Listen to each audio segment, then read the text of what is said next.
Good Morning Show with Troy Torres is brought to you by 76 Circle K Guam.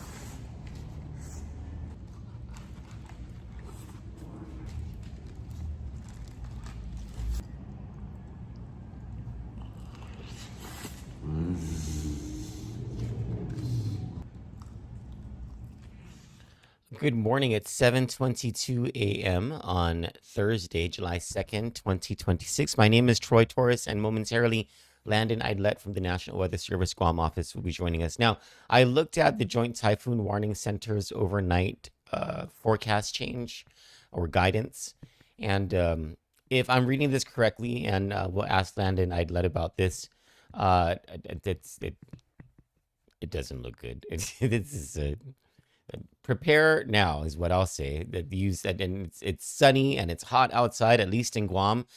If you are watching this from Saipan, Tinian, or Rhoda, please let us know what the conditions are out there. I highly advise that everybody start their preparations, get the loose debris out of your front yards.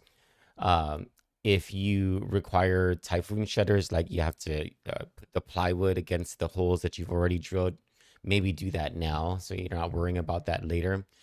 Consider removing things that would fly away or would tend to be airborne, so like tarps, and fill up the trash cans so that they don't fly around during the whatever strong winds and rains come. Make a plan right now for what to do with your outside pets.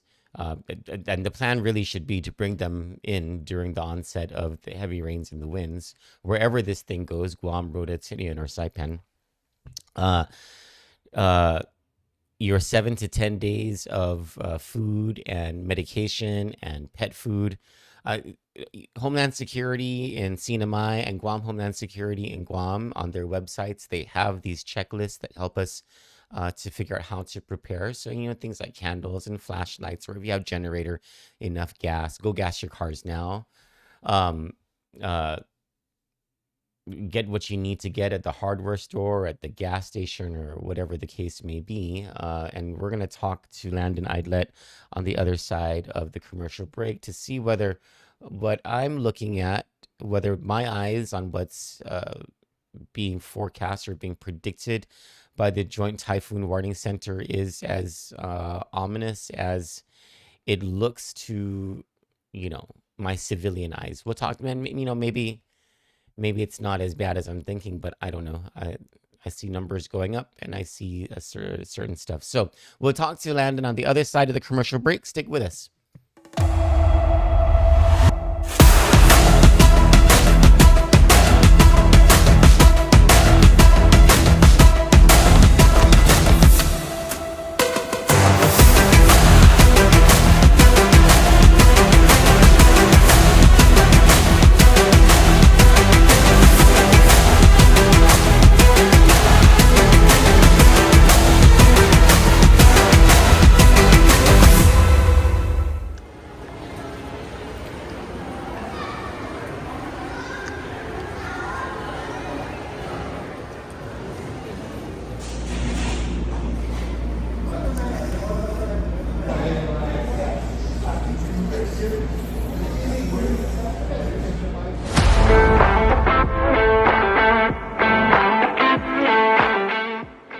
Welcome back to the show. It's 7:25 a.m. on Thursday, July 2nd, 2026. And joining us live to talk about now tropical storm. And I don't know if it's called Bavi, or there was another word that Landon. What is the Landon Aydlett joins us? Landon, what's the name of this tropical storm?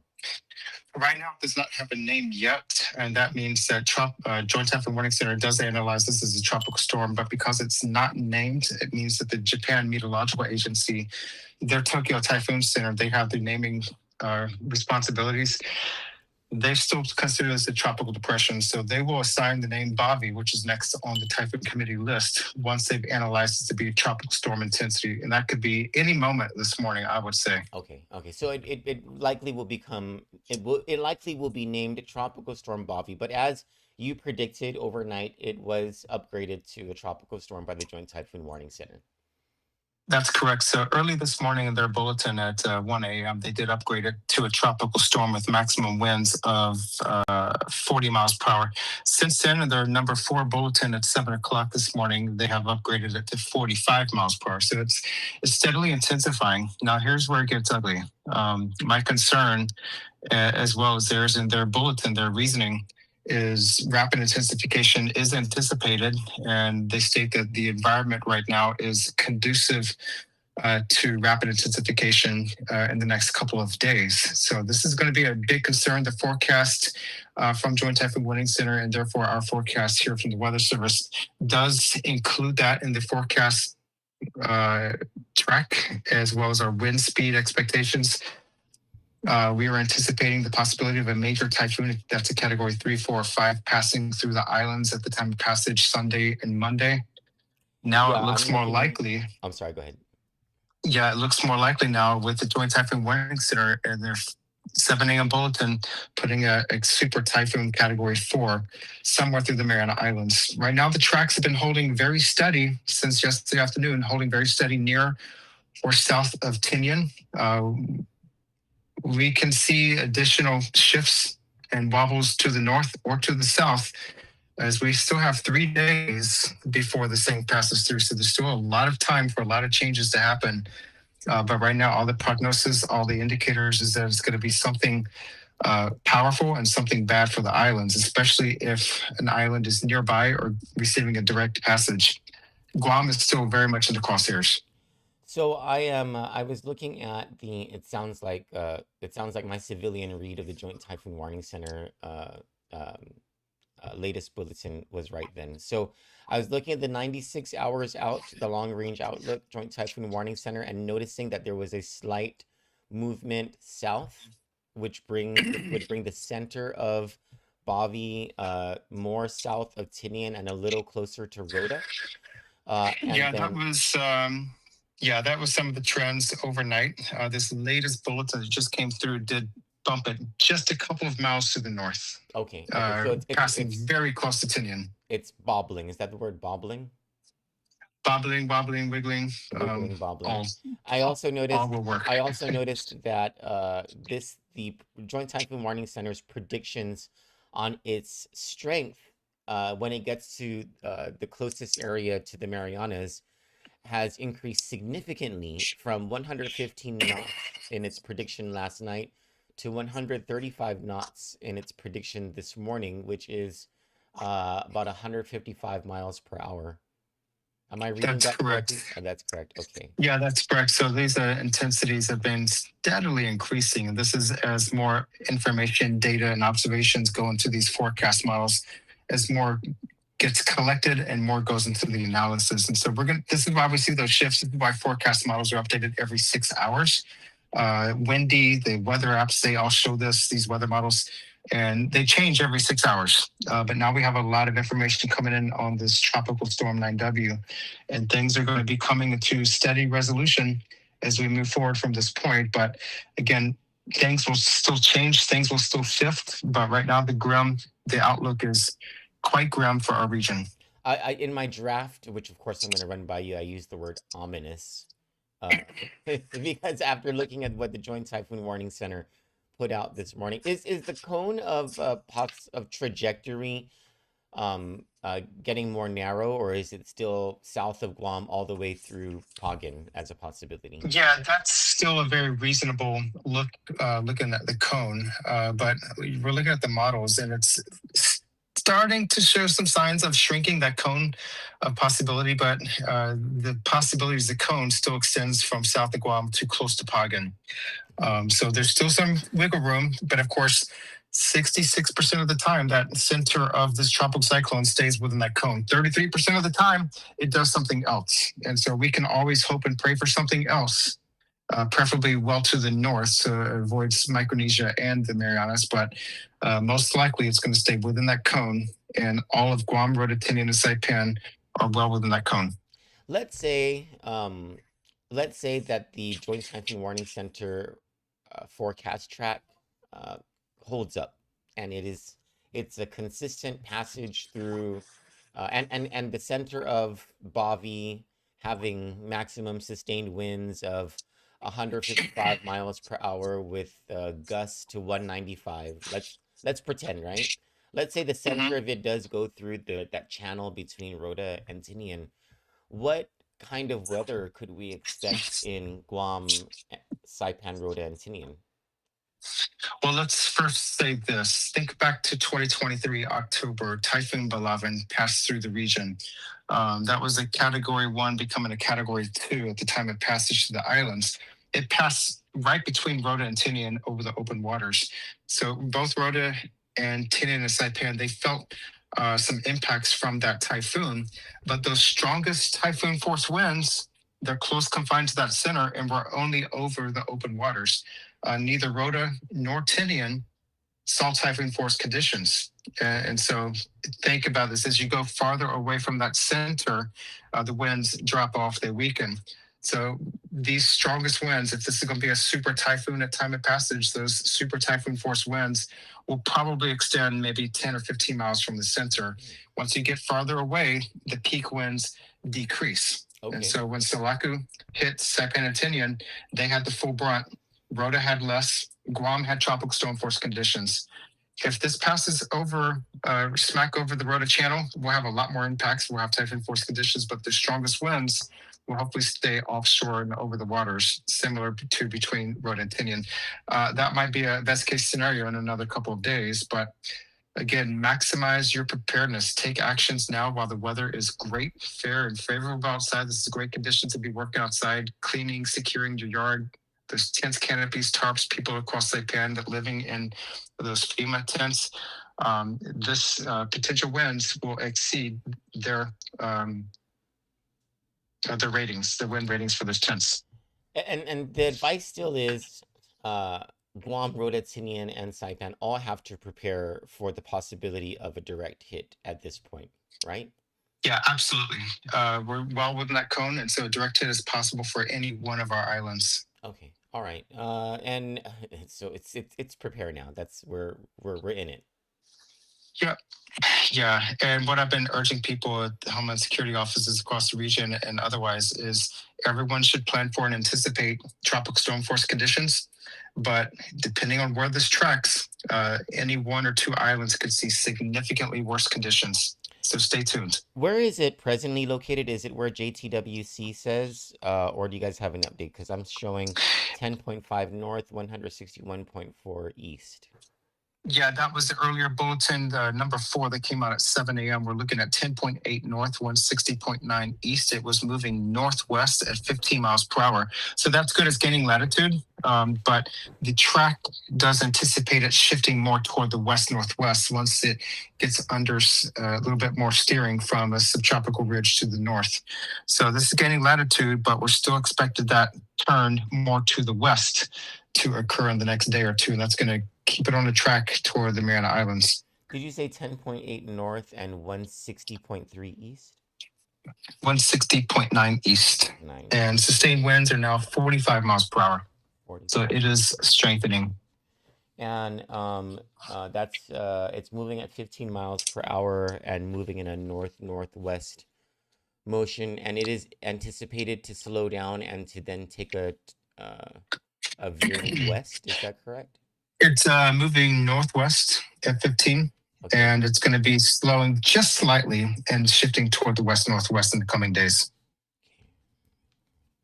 Okay. All right. And 10.8 north, 160.9 east, is that, what is that, about 900 miles away from us? That's about 1,100 miles 1,100 east southeast of miles. Guam. 1,100 miles east southeast.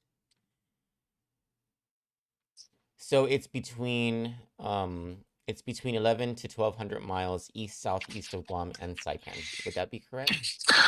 Correct. Okay. Yes. Okay. All right. Thank you so much, Landon. Is there anything else that you want to tell us about this thing? Stay tuned. We still have 3 days for things to shift and change just a little bit, but we also have 3 days for this thing to intensify significantly into a monster. So take it seriously and maximize your preparedness starting today. And to be clear, since at least yesterday, the Joint Typhoon Warning Center and National Weather Service have been anticipating that rapid intensification will start sometime in the next few hours, sometime tomorrow, right? Sometime today or tonight. Today or tonight. Rapid intensification will begin? Correct. All right. Okay. Okay. Thank you so much, Landon. I appreciate your time. We'll chat tonight, right? Yeah, absolutely. Thank you. God bless you. You have a good day. God bless. Okay, so we are in it, folks. Guam, Rota, Tinian, and Saipan. And to be clear, despite what one forecast model says or another forecast model says, we're still too far away from this thing to understand which forecast model is correct. And so Landon Aydlett, his advice is all of our islands, whether you are in Guam, Rota, Tinian, or Saipan, prepare for the possibility of a direct hit. The Joint Typhoon Warning Center's predictions have slightly changed since yesterday in terms of the track. Yesterday or last night, the track had Bavi going closer. I feel like there's been a Typhoon Bavi before that we've had. Anyway, would have it closer to Tinian. It moved slightly southward, getting closer to Rota overnight, and then it moved a little northward, just a couple miles northward, according to Landon Aydlett.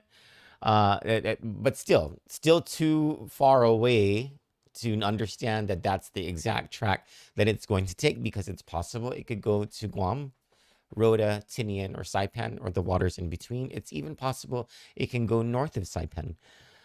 But the thing that has been consistently increasing is its predicted strength as it makes its way through the Mariana Islands predicted. So yesterday at the 120 hours out, which would bring it to Sunday, Joint Typhoon Warning Center had the storm coming through at 115 knots, or that's about 130 some miles per hour. I think it was like 138 miles per hour if I did the conversion right. This morning at 96 hours out, which would be yesterday's 120, right? It is showing 135 knots, which is about 155 miles per hour, which is super typhoon strength. So, okay, we'll have an update from Landon Aydlett on live stream tonight at 7:30 or whatever his availability is. So it could be earlier, it could be later.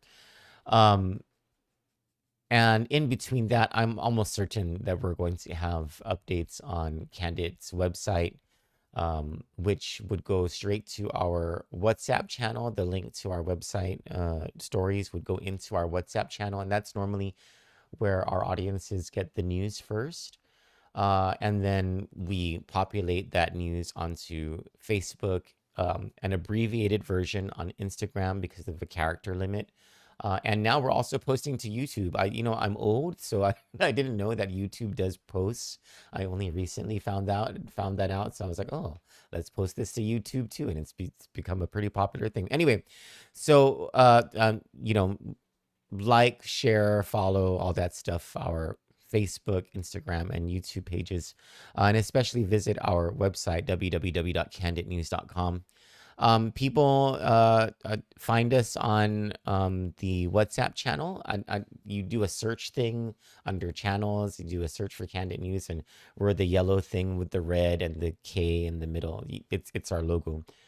We'll have these news updates throughout the day. For Kandit News, I'm Troy Torres. You all have a beautiful day. I appreciate all of you. God bless you. Be safe.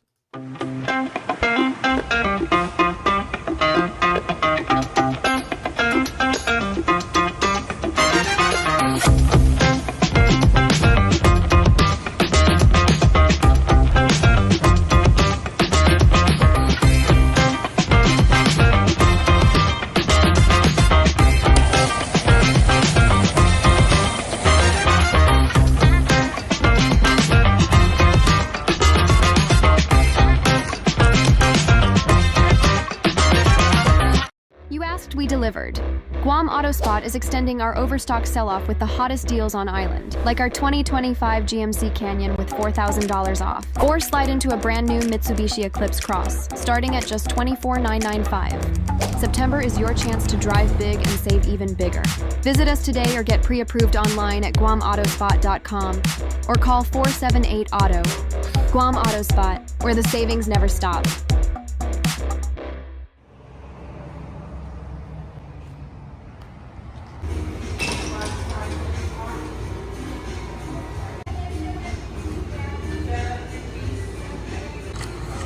This stuff's hitting the spot.